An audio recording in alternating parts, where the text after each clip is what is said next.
It's a great pleasure to welcome back to What's Next Dr. Ayotunde Coker, who is the CEO of Open Access Data Centers and chairperson of the Africa Data Centers Association. Welcome back. How are you doing, Dr. Coker? Very well, thank you. Delightful to be back and delighted to be back. I think we spoke a few months ago, and I picked up on your enthusiasm and this tremendous growth that's happening in data centers across the continent. Yes. But before we start, let's refresh our viewers. What is open access data centers' unique selling proposition? What makes you guys different to your competitors at the moment? And just explain to us a little bit about the African Data Centers Association. Okay. Yes. First one was what's open access data centers. OADC, I'll refer to OADC, is part of Wire Group. Wire Group is has started off as a connectivity company building broadband fiber connectivity across Africa, originally with Easy Cable, and it's now invested with over 200,000, kilometers of subsea fiber connecting Africa to the world around the west coast and also the east coast, and long distance fiber across southern Africa and other parts of Africa. And it started the Open Access Data Center as a data center company, Open Access Carrier Neutral, about 3 years ago. OADC has been building ever since, with the first footprints in South Africa. Now we have the core to edge strategy and different levels of scale. So core data centers are large multi-megawatt data centers, for instance. And we have a core data center in Durban, which lands the 2Africa cable. 2Africa cable is the Meta subsea cable, which goes around the east and the west of Africa. We've got a core data center in Isando in Johannesburg, and 2 data centers in Cape Town, one in Rondebosch, live. They're all live, and Brackenfell will be live in the next month. So, however, we also have over 30 edge data centers located at strategic points across the country. So, in addition to this open access core to edge proposition we have, you see the edge data centers take content towards the eyeballs at the point of use. Excellent when you need to support new technology, emerging technologies like 5G, so on. And also where you have situations of load shedding, as you know. Take those Don't mention the word. We take those problems away at the edge. I mean, the core data centers are standard, the reliability there.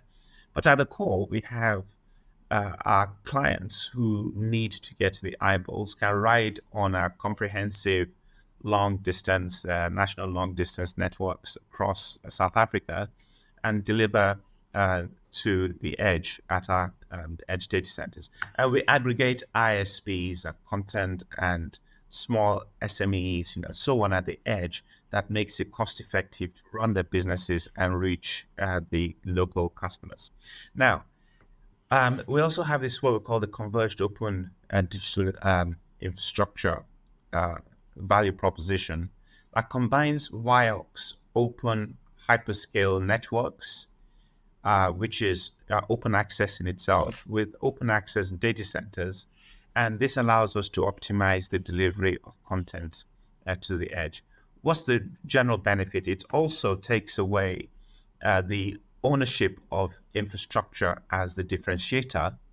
It actually brings the service to customers as the key differentiator. It's groundbreaking, it's transforming in terms of value it adds to the economy. Now, we are located across Africa. My role is an Africa role for open access data centers. And we have a flagship core data center in Lagos, in Nigeria. Now that lands the Equiano cable. And the Equiano cable is Google's own subsea cable around the west coast of Africa. That's, due to grow to up to about 25 megawatts of installed IT load. And also we have one that's live in the next month or so in Kinshasa in Democratic Republic of Congo. Now, the Africa Data Center Association was formed about 5 years ago, 2018, triggered with a panel session we had at Data Cloud in Monaco, an Africa session. It really didn't have that many people attending then, but we resolved to set up a data center association in the same model as the European Data Center Association, for instance. And we successfully launched that with a group of ANCA board members. Most still on, we've expanded the board. It's expanded to over 50 membership now. And, we really do have a representative board across Africa. We have the Secretary Generals from South Africa. We have one of the board members in East Africa. We have a board member from Zimbabwe, from where I'm, West Africa. And I think of myself, I'm broad African. And since I've been back in my different Africa roles, and also membership around North Africa, French-speaking and Anglophone West Africa. The aim of ADCA is actually to be one of the most respected data center associations, just representing the Africa industry, which we see growing significantly. The growth potential is huge. South Africa currently has just over 50% of all installed data center capacity in Africa. The rest of Africa is growing. Africa has only 1%, probably slightly higher now. But as Africa grows, the world grows. So we have to grow faster than the world. We only have 1% of world installed data center capacity. So we see Africa as the next growth region in digital infrastructure. Actually, the potential and the opportunities are huge. And the ADCA enables us to bring all participants, all actors in the industry, in the entire value chain, operators, consultancies, mechanical and electrical equipment providers, regulators, every aspect of all stakeholders in the data center value chain together to proper advocacy, capacity development, thought leadership, and industry, cohesive industry growth across the continent. I've been the chairman of the board for coming up to about 3 years now. And it's a very, very well structured, governed association. I'm proud of what's been done so far. Wow, that's absolutely fantastic. And I guess that when you say 1%, you just realize how much potential there's out there. When you look at how many Africans are going to connect to the internet for the first time in the next 3 years, it goes into the hundreds of millions. Yeah, of Africans. Yeah, there's 600 Africans connected to the internet right now. 600 million. Yes, exactly, and yes. And it's going to grow tremendously over the next few years. And it sounds like you have a very flexible and agile structure where you're covering both the East and the West Coast, which is absolutely fantastic. And well done to you and your organization and your organization at OADC, who are facilitating this and getting that network going across the continent, because it's critical for the economic growth of this continent. Now, how does offering better, more sophisticated data centers power digital transformation within the South African business sector and the African one as well? I mean, we know that connectivity adds a tremendous input to any economy. How do you see it from your eyes? Yes, you're right. Connectivity is key for any economy. South Africa is a large country. It's a very, very important country for our presence across Africa. It's the anchor country for us. We are growing in Southern Africa as well. You see, the research has shown that for every 1%, every 10% of broadband penetration, you add, anything to 2.5% to GDP. Okay, so getting our networks, open access networks out there, gives access to other providers that wouldn't be building that infrastructure to ride on our networks to get broadband capacity to the end consumers across the country. There's something called latency. And if you just have core data centers at critical points, those poor places, poor in terms of, not so privileged to get to have, proximity to where some of these services are hosted, have a latency problem because they're too far to where those data centers are. So what we do with the edge data centers is we enable content to be hosted closer to the point of consumption. So not only do we get the broadband access going and contributing that to economic growth generally, we also bring higher performance content closer to the point of use.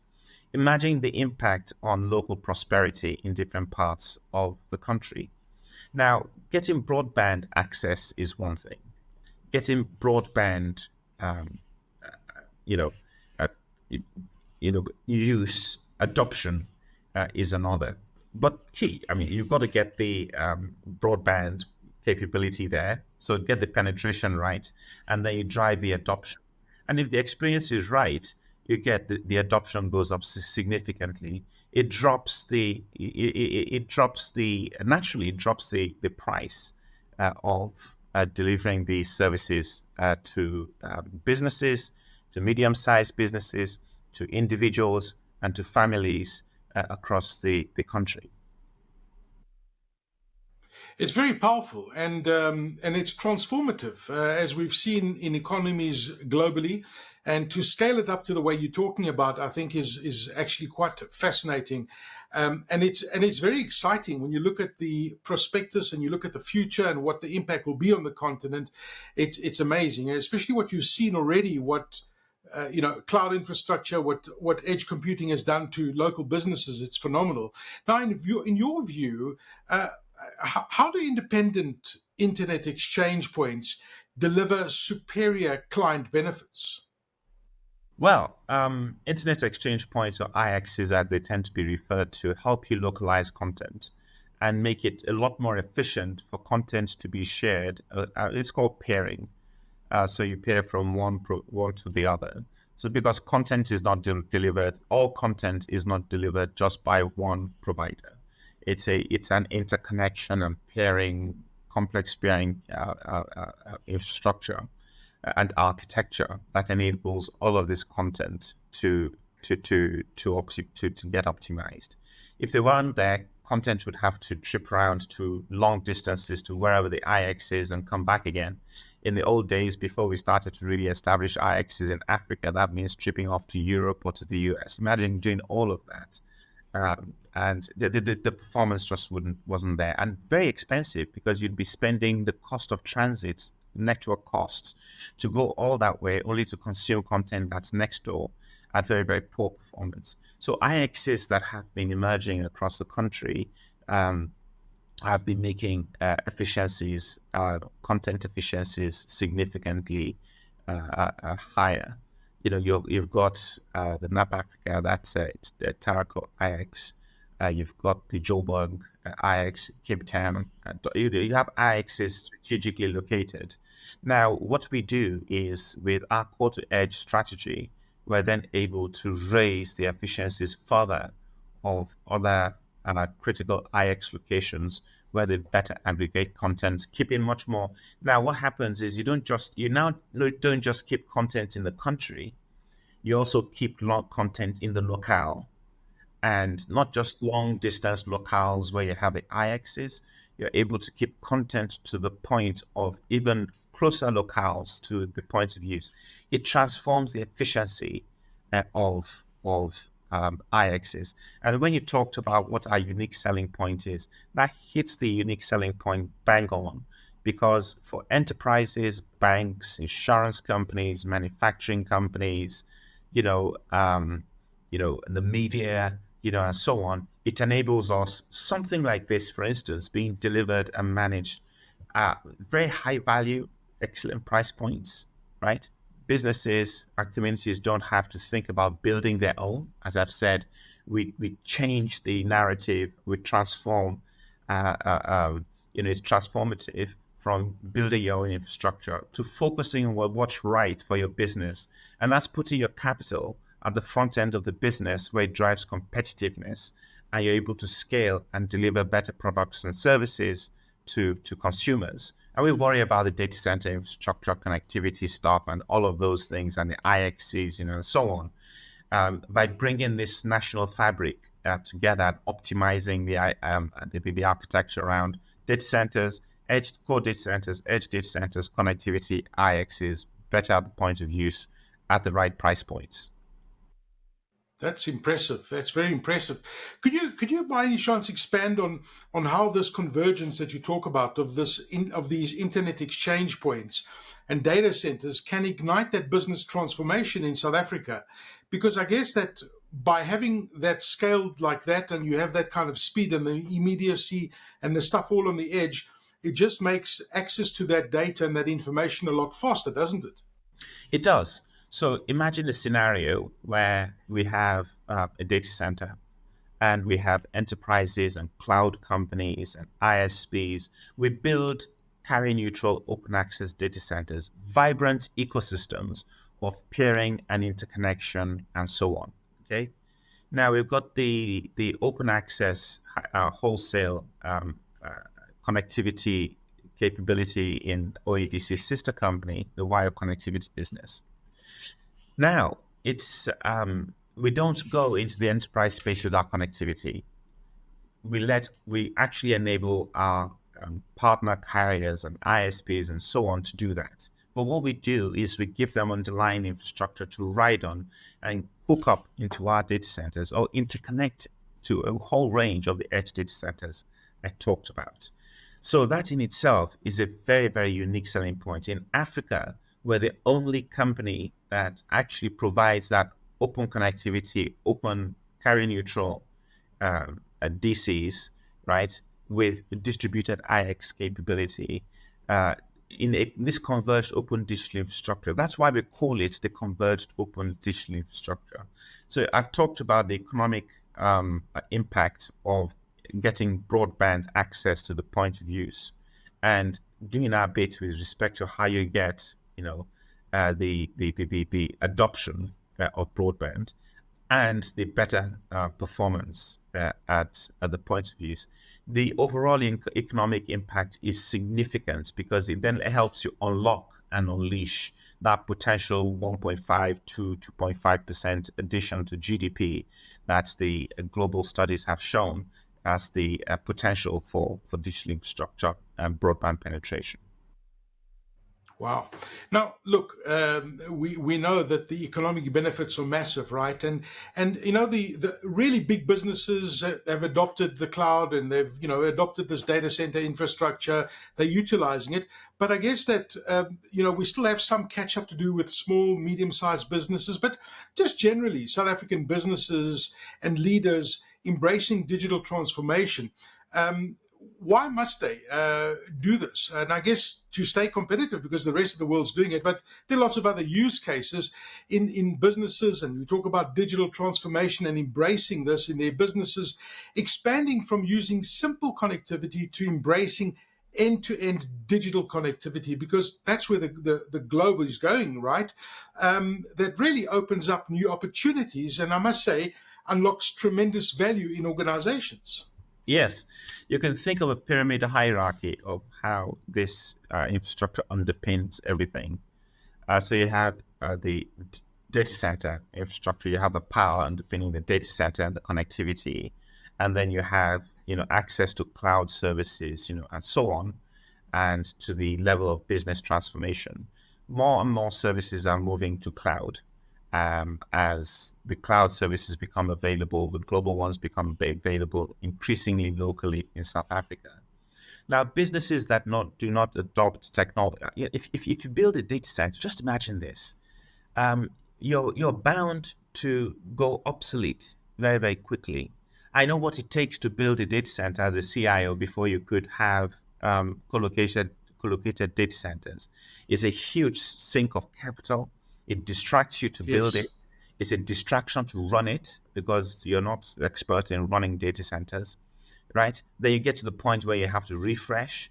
You have to go to the board to justify millions of dollars, depending on scale, to refresh this digital infrastructure. You have absolutely no business in building. And to implement this stuff now takes 6 months to 12 months. That is months of agility you've taken out of your business.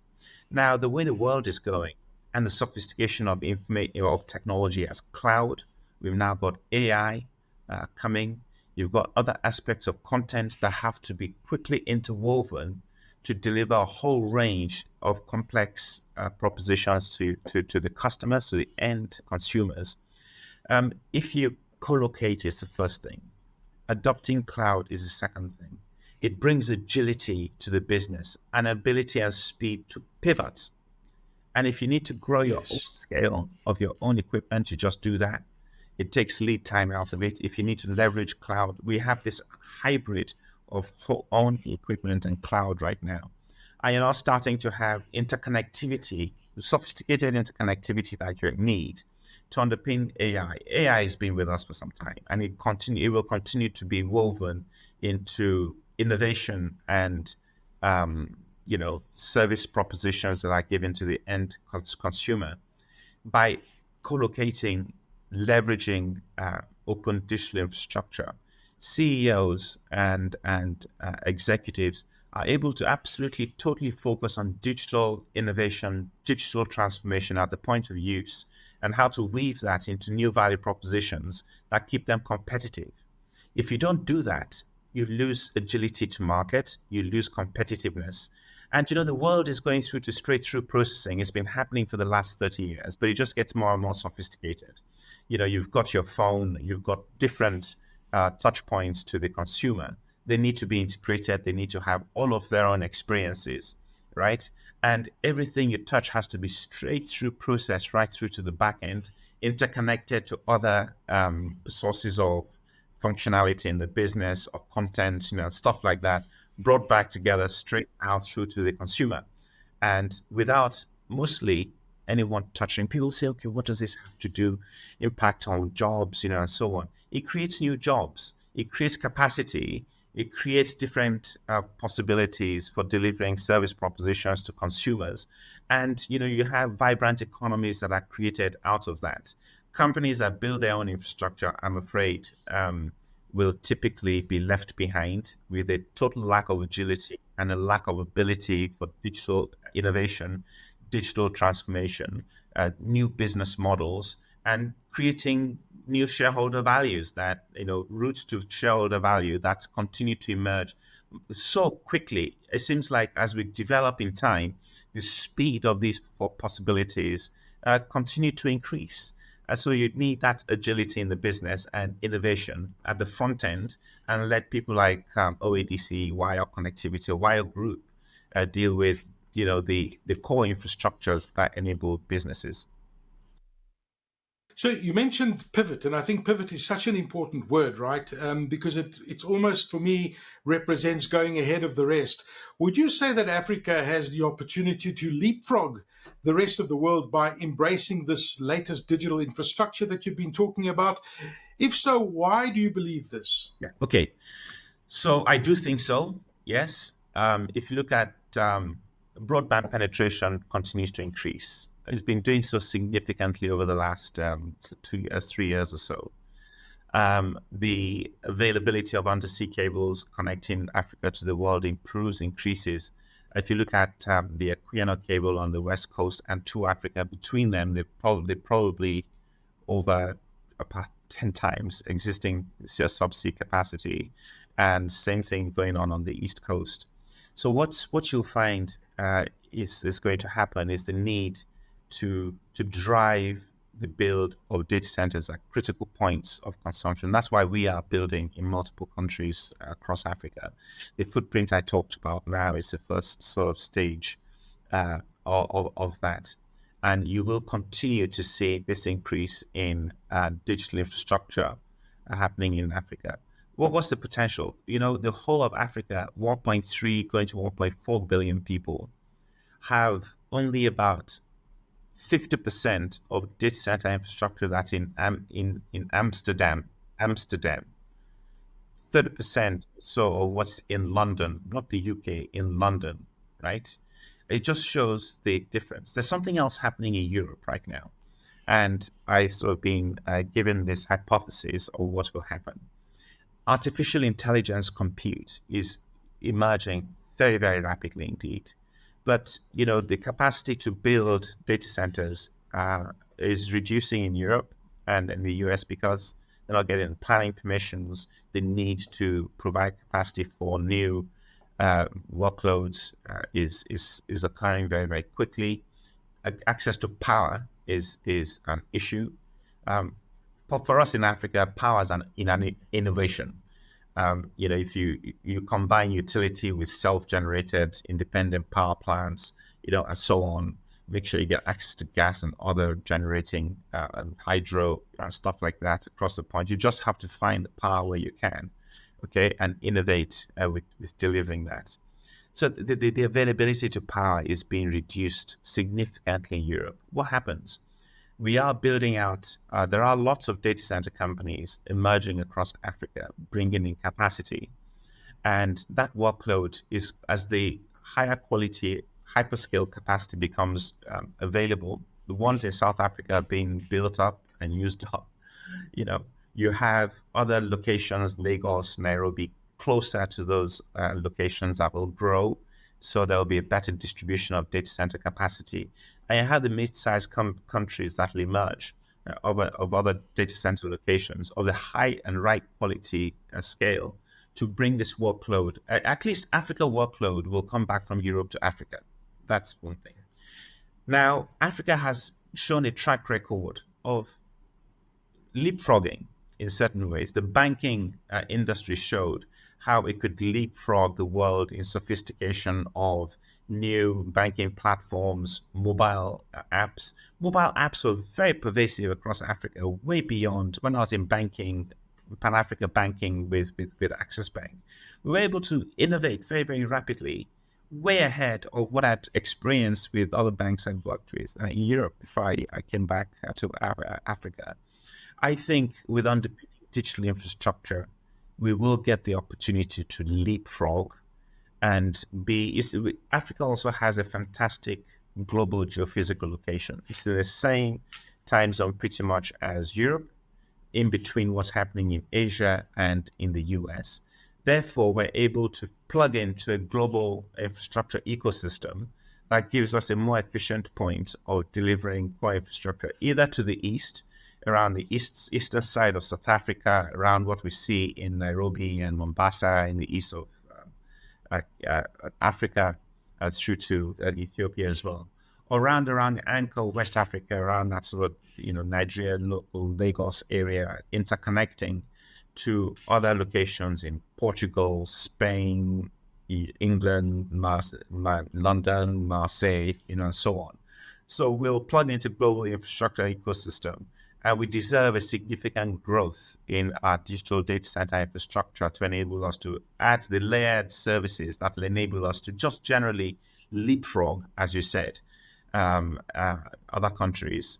I think you'll see significant levels of innovation starting to come through. It has been for some years now, but we just need to step that up to a totally different level of implementation and agility.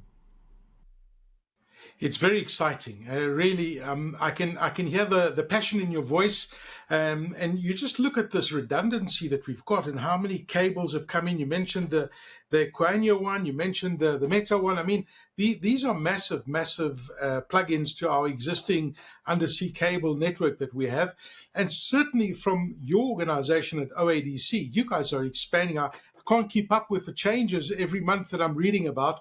What plans do you have to grow and improve your offerings at OADC to deliver even more business transformation benefits to South African businesses as well? We're moving at speed, not just in one aspect, in multiple parallel aspects of significant, fast-paced, high-quality execution. I have a great team and a great set of colleagues of executive team in Wild Group, a great boss that really also passionately sort of fuels the speed of execution and great agility. We believe in quality of what we do, and so good, strong, world-class quality, despite some of the challenges we have in operating in a whole range of places across Africa. So it's a lot happening. We have to We have to optimize the way we work, fine tune the way we work across multiple countries, multiple layers of digital implementation. And that's why you see significant. I look at what has been achieved over the last 3 years. I've been at OADC over the 18 months now. A significant amount that was achieved even before I went on board. And, we are expanding as quickly as we can. If you look at Durban, we're bringing in new capacity at that point, awaiting the True Africa capacity coming in there. Isando, our capacity there is now going through another phase of expansion, which we expect to begin to add more capacity to Isando in just the next 6 months. Excellent anchor point. Rondebosch is making great progress. I will add in Braggerfell capacity. And Lagos is breaking ground shortly on the first stage of 12 megawatts of expanded capacity. We're bringing in over 50 megawatts of expandable capacity in the Wild Group OADC network across Africa. So it's a significant amount of things happening that we have to step up and scale up and innovate around to bring right first time engineering. We've learned a lot of lessons, making sure we get right first time engineering, strictness in our delivery, in our project delivery chain, and a whole range of competencies and capabilities. You've certainly got your hands quite full, and it's exciting and it's wonderful to hear. Now, you're hosting a Connecting Africa Game Changer at Your Doorstep Business Day Dialogue Live series discussion, which is happening shortly, where you will, and it will be available online if you miss it right now, but where you will be expanding upon the topics we've been discussing today. We've got a great panel at that particular discussion. How can listeners get involved in this discussion and future discussions? Highlighting Africa's immense potential as leaders discuss transforming South Africa's digital future. The world becomes much more interconnected, and the opportunities are not just in the country you are. You've got the Africa Continental Free Trade Agreement that's building this free trade area across 1.4 billion people. That means you have an interconnectivity opportunity for countries across the continent. It means, therefore, we have businesses that have access to underpinning infrastructure to enable significant innovation. So at the event of Business Day, we'll be talking about the future as well. We have a keynote that's going to bring that into perspective, how Africa plugs into the future, not really just about what we do in South Africa, where the potential is still significant, but you've got the regional interconnection opportunities. You have increased use of innovation, such as increased use of artificial intelligence. That's not coming into the fabric, and I'm an optimist at the front end of business transformation and the possibilities that'll bring.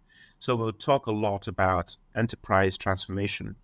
We'll talk about innovation at the doorstep, what's about to come, and we'll talk about how that is likely to bring new business models and how we will enable those to happen with the kind of converged open digital infrastructure that we're bringing into play.